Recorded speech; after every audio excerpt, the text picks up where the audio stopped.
Wow. I didn't think things could get any worse in terms of just poor games, but Deadliest Warrior 2 seems to be even worse than the first one, which is kind of hard considering the first one you could end the matches within seconds by throwing a spear at someone's head. I get that they're trying to be realistic, but I mean, you throw realism out the window when you've got bloody time traveling warriors taking each other on. There isn't a whole lot to say about Deadly Warrior 2.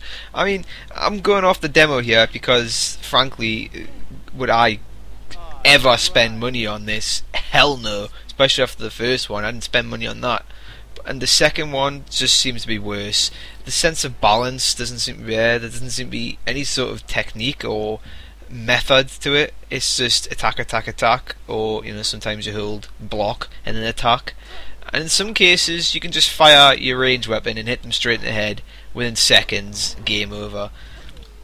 It's just so stupid. It's so boring. It's not even fun to play. You would think the concept. I mean, the TV show is kind of fun. I mean, you shouldn't watch it like serious face because, let's face it, it's more funny than anything. And the battles at the end are pretty alright. And you would think that would translate well into a game, the battles that is. But no, this suck.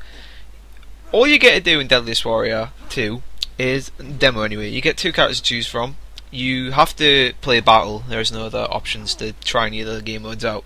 So you choose between Alexander the Great or Vlad the Impaler. Then you choose your armour, so you got your heavy armour, which is more protection but you move slower. Or your light armour, which obviously less protection, you move faster. There doesn't seem to be a real difference between the two when I'm playing it in terms of movement.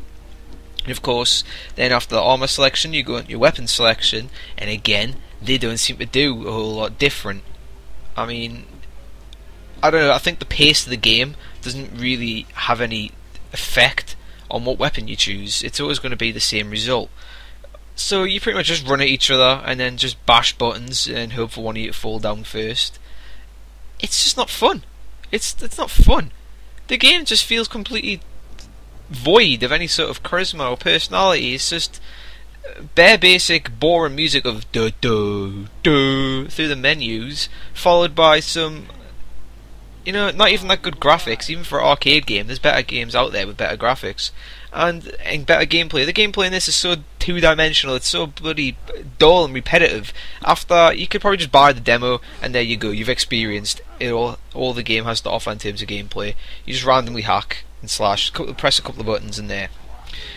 It's just so dull. I suppose that, the idea of gory battles where you can cut your enemies in half is like, oh yeah, there's our gimmick, there's our selling point, you can cut each other in half. If you want a gory fighter, just get Mortal Kombat. I mean, it'll be better than this. You got more replay value. This demo just outstanding. Like, it just, I don't know, it stuns me how boring, how bloody it's crap it is. Essentially, it's crap. It honestly feels like little to no effort went into this game. It's terrible. I honestly have no idea how anyone could spend the Microsoft points on. I'm pretty sure it's up for like either 800 or 1200, and both them prices are too much for this game. It's balls. You can get much better on the marketplace. You know what? Save your money. If you want a fighter, it's not gory, but it's a better fighter, then get Street Fighter Third Strike when it comes out on arcade.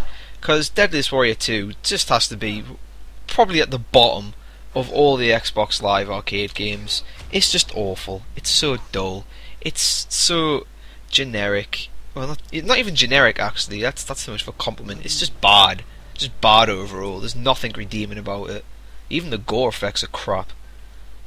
I try to be positive about games, but honestly I couldn't find anything positive about this other than it loads fast, and that's purely because the arenas are dull. So yeah, it's bad.